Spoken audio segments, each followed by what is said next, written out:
que o livro diz? O livro diz assim, ó. Sabe os 10 mandamentos? Não tem os 10 mandamentos? Sim. Olha como é que é o 9º mandamento. Diz... Imagine um mundo onde tudo o que você acredita ser moral e justo está fundamentado em um livro que, ao ser lido com atenção, revela uma face sombria, carregada de preconceitos, injustiças e uma visão distorcida do valor humano. Um mundo onde a mulher é tratada como propriedade, onde a escravidão é regulamentada por mandamentos divinos e onde a preocupação central de um Deus é com seu próprio ego. Agora pense, e se este livro, ao invés de ser questionado, ainda servisse como base para decisões políticas e morais nos dias de hoje?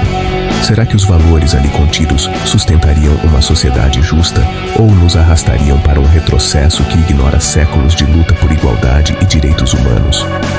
O vídeo que você está prestes a assistir expõe de forma crua e direta as contradições e os perigos de aceitar cegamente textos antigos como fundamentos para a moralidade moderna. Jason Ferrer, um ex-pastor e ateu militante, nos convida a refletir sobre o impacto de normalizar ideias arcaicas em pleno século XXI. Ele analisa os 10 mandamentos, frequentemente exaltados como a base da ética ocidental, e os desconstrói, mostrando como esses preceitos refletem uma sociedade desigual, violenta e completamente incompatível com os valores contemporâneos. Você está preparado para encarar o desconforto? Este não é um vídeo para os fracos de coração ou para aqueles que se escondem atrás da fé para evitar o confronto com a realidade. Jason Ferrer não poupa palavras ao apontar como a Bíblia não só perpetua estruturas opressoras, mas também é incapaz de oferecer soluções práticas para os problemas de uma sociedade moderna. Ele nos desafia a olhar para o passado com olhos críticos e a abandonar a romantização de um texto que, em muitos aspectos, mais limita do que liberta. Enquanto Jason destrincha as incoerências dos mandamentos, ele nos leva a uma jornada que questiona o papel da religião na formação da moralidade e nos convida a pensar: se dependêssemos exclusivamente das escrituras sagradas, estaríamos vivendo em uma sociedade mais justa ou em um verdadeiro pesadelo ético? O que é que o livro diz? O livro diz assim, ó. Sabe os 10 mandamentos? Não tem os 10 mandamentos? Sim. Olha como é que é o 9º mandamento. Diz o seguinte, Levíticos capítulo 20, versículo 17. Tu pode colocar para mim versículo Levítico 20, 17 para o público ver? Aqui na TV, Pedro. O público precisa dar uma olhada nisso e eu preciso explicar isso para a pessoa. Levítico 20, 17. 20, 17. Vai falar dos 10 mandamentos. Mas eu quero falar dos 10 mandamentos para as pessoas. Porque as pessoas acham os 10 mandamentos tão lindos, né? É uma coisa tão gostosa, tão saborosa. Eu vejo os 10 mandamentos na praça pública, na frente de todo mundo assim, ó, e o pessoal tá lendo, não tá vendo. Vamos lá. Opa, tá aqui.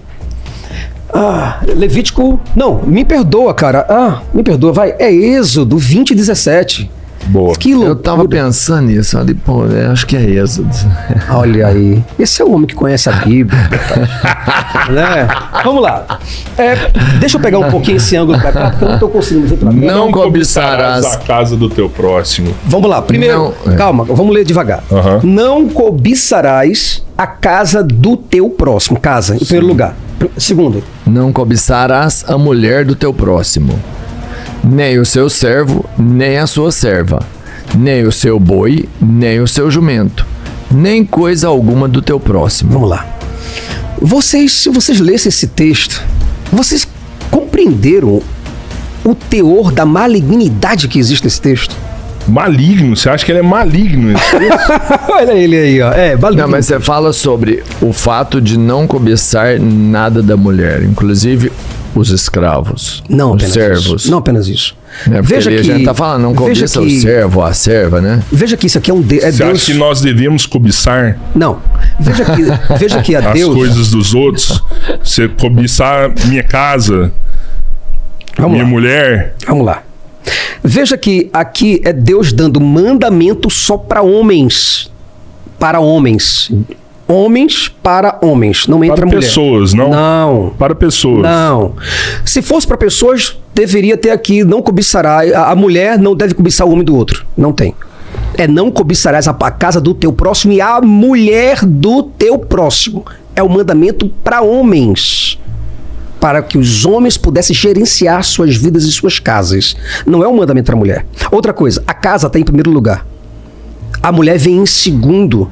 E a mulher é uma coisa, tá ali, ó, nem coisa alguma do teu próximo.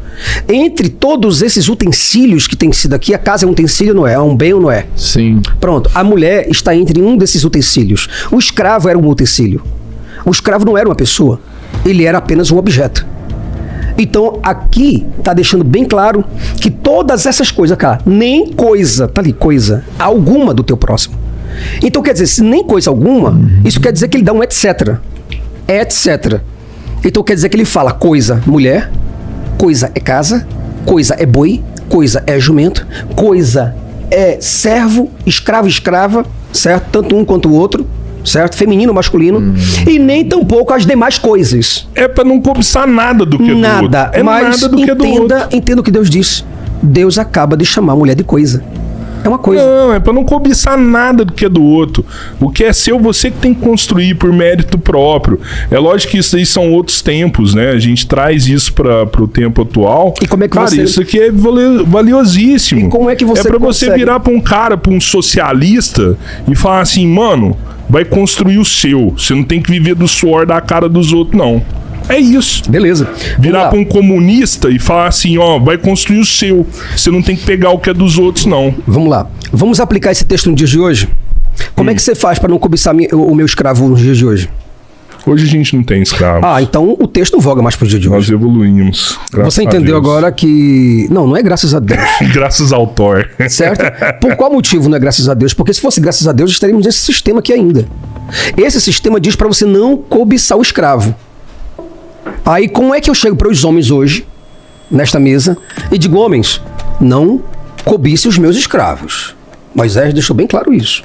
Mas eu preciso ter escravos. E aí, como é que eu faço para aplicar esse texto em pleno 5G, em pleno século XXI, 2024? Não tem como aplicar. Não há possibilidade de aplicar.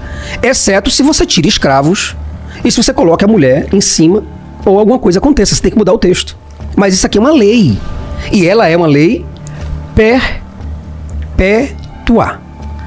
Então, veja que Deus, nos 10 mandamentos, ele não se preocupa em trazer uma bula para o ser humano, trazendo explicações sensatas para que o ser humano viva em comunidade.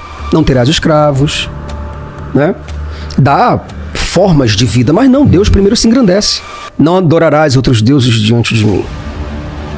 Não quero outro Deus. Mas qual é a preocupação dele com outro Deus? Qual preocupação esse cara tem? Certo? Não farás imagem de escultura. De novo, ele falando dele mesmo. Eu não quero que vocês façam imagem de escultura aí, tá certo? Não estou muito afim disso, não. Olha a preocupação do cara. O cara é muito narcisista.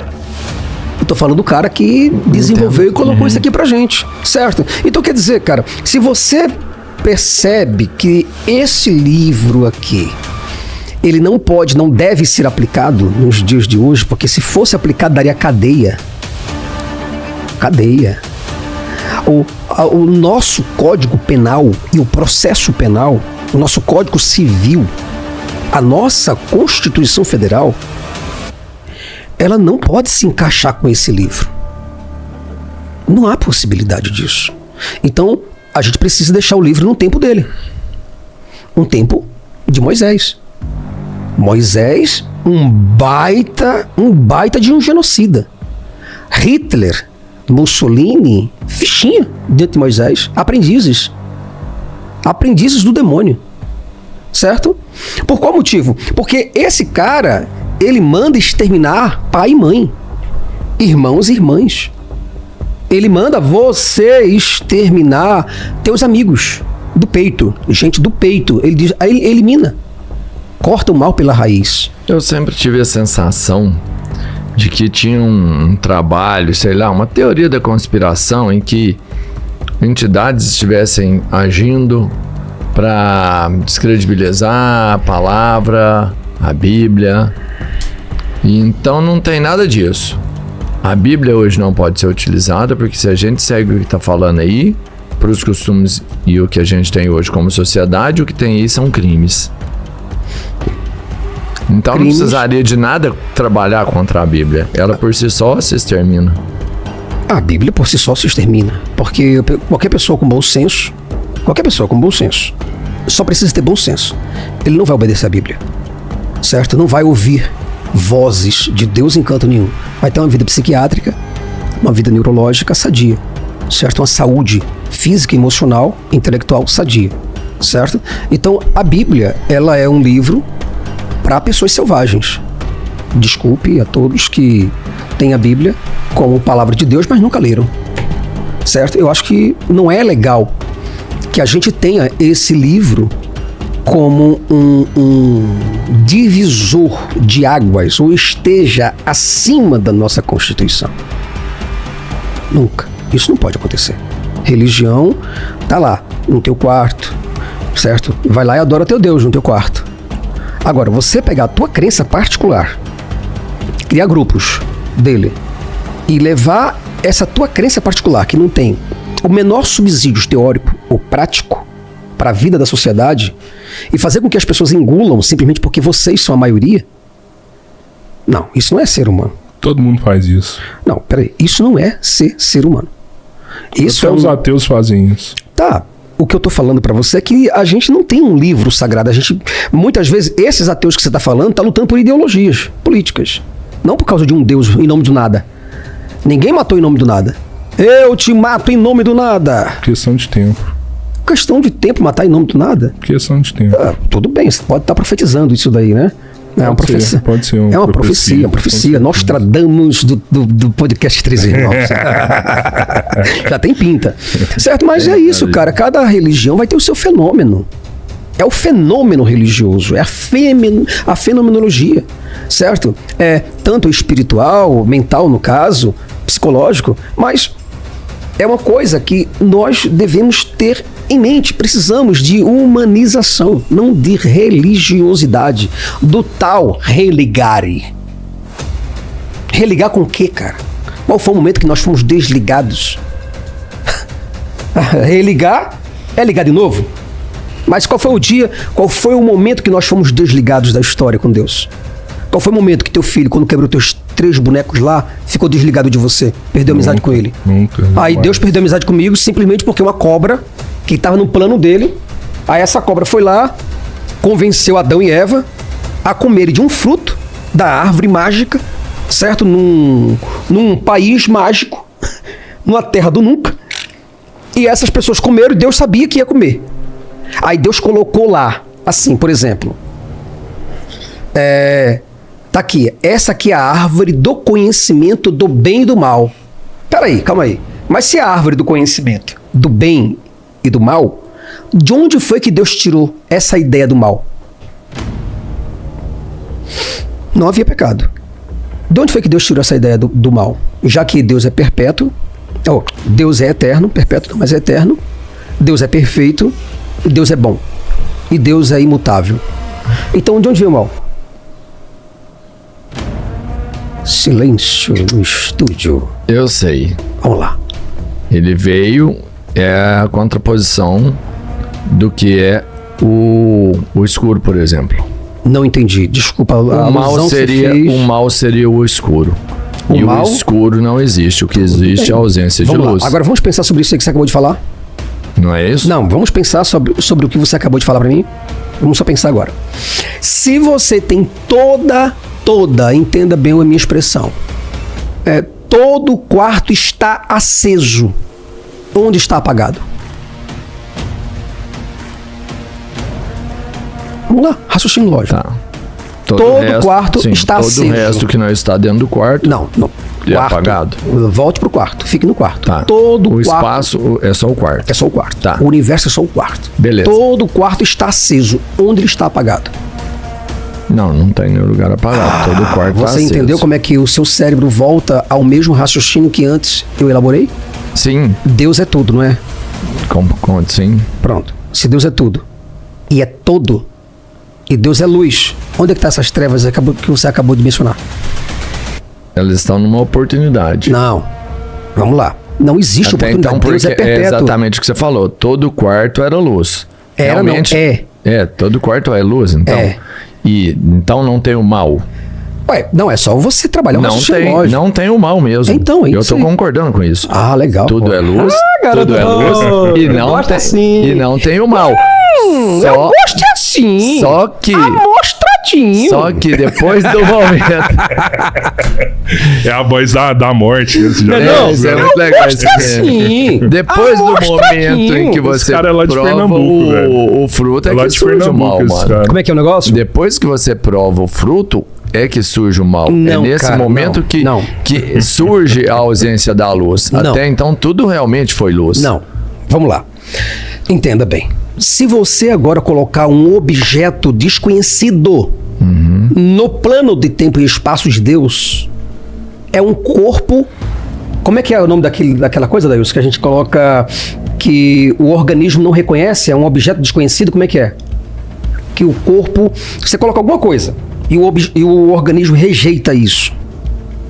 Corpo estranho. Um corpo estranho. A treva não haveria possibilidade de existir na luz intensa. De onde que ela viria? Quem queria? Deus não pode ter criado ela. Foi o capeta. Ele também não poderia ter criado porque ele é perfeito. Ele era blindado de tudo. Ele não pode ter criado. Então assim, entenda. Vamos pensar aqui ó. Deus aqui foca nesse papel aqui agora, para ver se eu consigo desenhar isso. Acho que não pega. Não pega, tudo bem. É de Vamos lá. cima, não tá, Se você levantar assim, acho que vai pegar depois que você desenhar. Todo papel é branco. Todo papel é branco. Onde está o preto? Não tem. Deus é bom e Deus é onipresente. Onde existe um espaço para que esteja o ruim? Não tem. Não tem, meus amigos. Então vocês chegaram à péssima concepção de ateísmo. Ainda não. Ainda não? Não. Tem um Porque martelo de Thor. esse espaço Thor mesmo destruído. Thor chama o seu martelo isso, e vai renovar. Vamos lá. O digno consegue levantá-lo com uma opção, que é exatamente o livre-arbítrio. Não existe livre-arbítrio. Aí, eu pensei que tu ia trazer um argumento melhor. Dentro da minha cabeça. Eu tô achando que eu tô tentando confrontar desde o início só pra dar um assunto aqui. Eu tô ligado. Vamos falar sério aqui. O que o Jason expôs no debate é o reflexo de um pensamento sólido e fundamentado, que desmonta os pilares frágeis das crenças religiosas, com uma lógica impecável. O que ele mostrou, de forma clara e direta, é que dogmas religiosos frequentemente se sustentam em argumentos circulares, falácias e manipulações emocionais. Vamos analisar ponto por ponto para fortalecer ainda mais a crítica. Jason foi preciso ao mostrar como muitas religiões apelam para a autoridade de um ser invisível para validar seus dogmas. Essa é uma estratégia comum que evita o questionamento crítico. Se Deus disse, então quem somos nós para discordar, certo? Errado. Isso é um clássico exemplo de falácia ad verecundiam, onde a autoridade de quem fala é usada como argumento em vez de evidências concretas. O problema é que essa autoridade divina é arbitrária.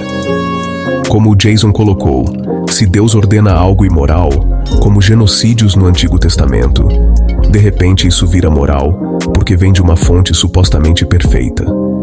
Esse malabarismo retórico é perigoso, porque remove o ser humano da equação ética, jogando a responsabilidade para uma figura mitológica. Uma parte que ficou muito clara no debate foi o quanto os defensores da religião sofrem de dissonância cognitiva. Eles defendem que Deus é amor, mas justificam atrocidades em seu nome. Como pode um Deus onipotente e onibenevolente permitir genocídios, escravidão e sofrimento? A resposta típica é que Deus tem planos que não podemos compreender. Jason, com razão, chamou isso de carta coringa, usada para evitar responder questões difíceis. Essa dissonância é mantida porque questionar a fé pode ser emocionalmente devastador para o crente. É mais fácil racionalizar contradições do que confrontar a possibilidade de que toda a sua crença pode estar errada. Jason expôs isso com uma clareza que não deixa espaço para refutações. Religiões dependem fortemente do medo para controlar as pessoas. Seja o medo do inferno, do julgamento final ou de viver uma vida sem propósito, essas ideias são marteladas desde a infância. Jason foi cirúrgico ao mostrar como essa tática mantém milhões de pessoas presas a um sistema de controle que beneficia líderes religiosos, não os fiéis. Além disso, o medo é uma emoção poderosa que bloqueia o pensamento crítico. Quando você está aterrorizado com a ideia de arder no inferno por toda a eternidade, é muito mais difícil questionar a autoridade do padre, pastor ou rabino que está vendendo essa ideia. É literalmente uma lavagem cerebral institucionalizada. Outro ponto brilhante foi a insistência de Jason em pedir evidências para as alegações religiosas. Essa é uma abordagem que nós, ateus, devemos sempre reforçar. Alegações extraordinárias exigem evidências extraordinárias, e a religião falha miseravelmente nesse aspecto. Onde estão as evidências de que milagres acontecem? Onde está a prova de que existe uma alma imortal? Onde está a validação científica da existência de Deus? A resposta, como sempre, é um apelo à fé. Mas fé não é evidência, é simplesmente acreditar sem questionar. Jason deixou claro que isso não é suficiente, especialmente quando essas crenças têm um impacto direto nas políticas públicas, nos direitos humanos e na ciência. Jason também abordou como a religião historicamente tem sido usada para justificar desigualdades, guerras e opressões. Desde as cruzadas até a escravidão, a religião sempre foi a desculpa perfeita para atrocidades. E isso não é coisa do passado. Hoje mesmo vemos religiões interferindo em direitos reprodutivos, negando direitos LGBTQIA+, e até incentivando genocídios culturais. A crítica dele foi certeira. A religião não é apenas uma questão pessoal de fé. Ela é um instrumento de poder que afeta a sociedade como um todo. Por isso, é essencial que continuemos a questioná-la e expor seus danos. Jason também abordou um ponto crucial: o impacto psicológico da religião na vida dos indivíduos. Esse aspecto merece atenção especial porque não se trata apenas de crenças pessoais inofensivas, mas de um sistema que molda mentalidades e comportamentos de maneira profunda e, muitas vezes, danosa. Uma das ferramentas mais eficientes da religião é a imposição de culpa e vergonha, frequentemente mascaradas como arrependimento. Desde cedo, as pessoas são ensinadas a se verem como pecadoras, indignas e necessitadas de redenção. Essa narrativa é profundamente destrutiva, porque mina a autoestima e cria uma dependência emocional nos líderes religiosos e nas instituições que prometem salvação. Jason destacou brilhantemente como isso funciona como um ciclo vicioso. A pessoa sente culpa por algo que a própria religião definiu como errado, muitas vezes desejos naturais ou ações inofensivas. Então, busca absolvição através de rituais, doações ou submissão a dogmas. Isso perpetua o poder da religião, enquanto mantém o indivíduo preso em uma espiral de autoaversão. Pesquisas psicológicas corroboram essa análise. Estudos mostram que pessoas criadas em ambientes religiosos altamente repressivos têm maior probabilidade de desenvolver transtornos como ansiedade, depressão e baixa autoestima. É um preço alto a pagar por uma salvação que nunca pode ser comprovada. Outro ponto que Jason trouxe e que merece destaque é a forma como a religião desencoraja o pensamento crítico. Isso é especialmente evidente na maneira como a fé é ensinada às crianças. Em vez de incentivá-las a questionar e explorar o mundo, muitas religiões as condicionam a aceitar respostas prontas, sem questionamento. Esse processo é intencional. Uma pessoa que pensa criticamente é menos propensa a aceitar dogmas sem evidências. Jason destacou que líderes religiosos frequentemente retratam a dúvida como uma fraqueza, ou até mesmo como um pecado. Isso cria uma barreira psicológica para o questionamento, tornando mais difícil para os indivíduos se libertarem dessas crenças na vida adulta. Um exemplo prático disso é o ataque à ciência por muitas religiões. teorias como a evolução são rejeitadas, não porque faltam evidências, mas porque contradizem narrativas religiosas.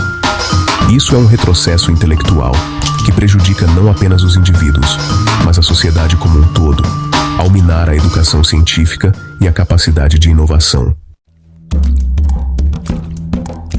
Jason também foi incisivo ao mostrar como a religião tem sido historicamente uma ferramenta de controle social.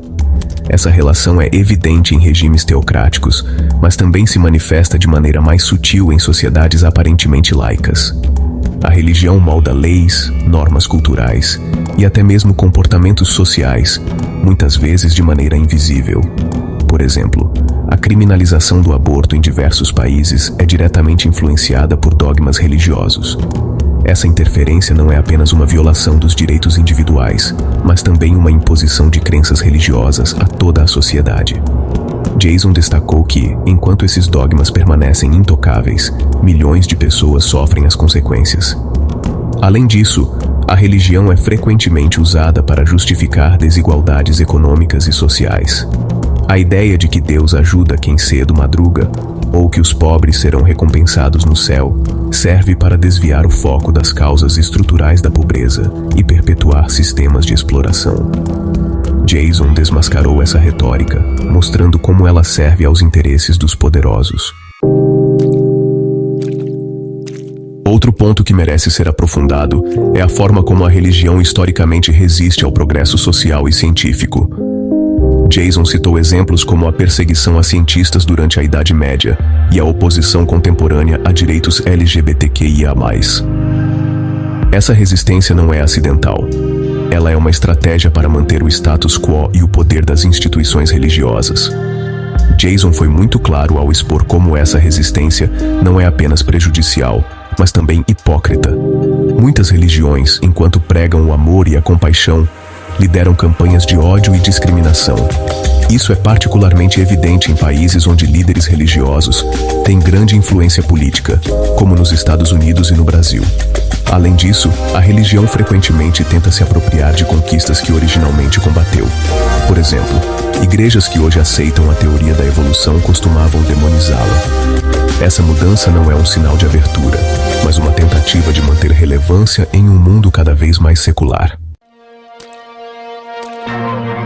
Um aspecto que Jason abordou com maestria foi a exploração financeira promovida pelas religiões.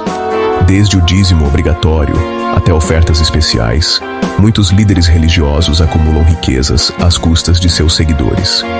Isso é particularmente evidente em igrejas neopentecostais, mas não se limita a elas. Essa exploração é justificada por promessas vazias de prosperidade ou bênçãos divinas. Jason expôs como essas promessas são não apenas enganosas, mas também imorais. É uma forma de extorsão emocional, onde os fiéis são levados a acreditar que precisam pagar para garantir sua salvação ou melhorar suas condições de vida. Além disso, a isenção fiscal concedida a instituições religiosas em muitos países agrava esse problema. Essas organizações acumulam fortunas enquanto contribuem pouco ou nada para a sociedade. Jason foi enfático ao criticar essa prática, chamando-a de um abuso institucionalizado. Jason fez questão de enfatizar um tema que não havia sido explorado anteriormente: a relação entre religião e justiça social, ou melhor, a falta dela. Um ponto central é como muitas instituições religiosas, apesar de pregarem igualdade e amor, têm um histórico de perpetuar desigualdades e exclusão. Essa contradição precisa ser discutida de forma ampla, e é aqui que entra a necessidade de se desmascarar essas incoerências com dados, fatos e análises racionais. Um dos argumentos mais contundentes de Jason foi como a religião, ao longo da história, serviu para justificar e perpetuar desigualdades sociais. Ele citou exemplos históricos como o uso da Bíblia para defender a escravidão, o sistema de castas na Índia baseado no hinduísmo e a exclusão das mulheres em posições de liderança em quase todas as grandes religiões. Essas práticas mostram que, em vez de promover justiça social, as religiões muitas vezes reforçam sistemas de opressão. Isso se manifesta até hoje, especialmente em debates sobre direitos civis e igualdade de gênero. Jason trouxe o exemplo das mulheres em comunidades religiosas que, em muitos casos, são ensinadas a se submeter a seus maridos ou líderes espirituais, criando um ambiente de desigualdade disfarçado de ordem divina. Essas dinâmicas revelam como a religião pode ser uma força conservadora, que resiste a mudanças sociais necessárias para construir uma sociedade mais justa. Mais uma vez, a questão não é apenas pessoal, mas estrutural. A religião molda leis, políticas e normas culturais de forma a manter o status quo. Jason também foi enfático ao destacar a relação entre religião e política, uma conexão que, segundo ele, é explorada como forma de controle das massas. Isso é evidente em contextos onde líderes religiosos influenciam diretamente políticas públicas, frequentemente impondo dogmas a uma população que pode nem mesmo compartilhar dessas crenças. No Brasil, por exemplo, vemos como bancadas religiosas no Congresso Nacional atuam para barrar avanços nos direitos das mulheres e da comunidade LGBTQIA+. A justificativa usada é sempre defender os valores cristãos, mas o impacto real é restringir liberdades individuais e perpetuar preconceitos. Jason apontou que essa interferência é uma violação do princípio do Estado laico e deveria ser amplamente combatida. Pesquisas mostram que países mais seculares têm índices mais altos de qualidade de vida, enquanto aqueles com maior influência religiosa na política enfrentam maiores desafios em termos de igualdade e justiça social. Esses dados reforçam o argumento de que a religião não deve ter um lugar na formulação de políticas públicas. Outro ponto crucial levantado por Jason foi como a religião, muitas vezes, perpetua a ignorância ao desencorajar o pensamento crítico e promover dogmas infundados. Um exemplo clássico disso é a oposição à educação sexual em escolas, algo que líderes religiosos frequentemente combatem sob o pretexto de proteger a inocência das crianças. No entanto, estudos demonstram que a educação sexual é uma ferramenta fundamental para reduzir taxas de gravidez na adolescência e prevenir doenças sexualmente transmissíveis. Ao bloquear esse tipo de educação, a religião não apenas perpetua a ignorância, mas também coloca vidas em risco. Jason foi ainda mais longe, mostrando como essa oposição à ciência e à educação é parte de um padrão maior. A negação de mudanças climáticas por muitos líderes religiosos é outro exemplo de como a fé pode ser usada como um instrumento de desinformação em larga escala, com consequências devastadoras para o futuro do planeta.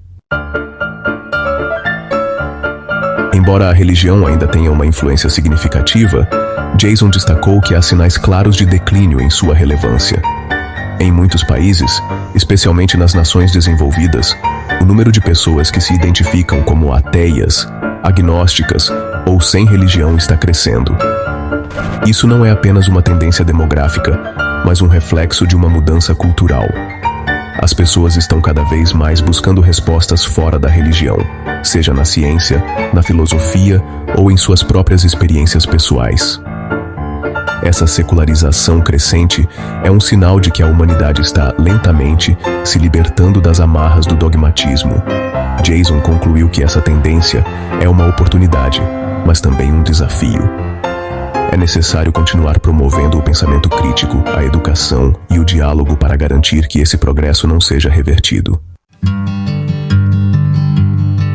Após essa análise aprofundada, fica claro que Jason abordou temas fundamentais que expõem as contradições e os perigos da religião como sistema de controle. O impacto psicológico, social e político que discutimos aqui não é uma coincidência ou uma exceção. É parte de um padrão histórico que persiste até hoje. Por isso, como ateus e militantes, temos a responsabilidade de continuar questionando essas estruturas. Não se trata de atacar pessoas de fé, mas de desafiar sistemas de poder que utilizam a religião para oprimir, manipular e explorar.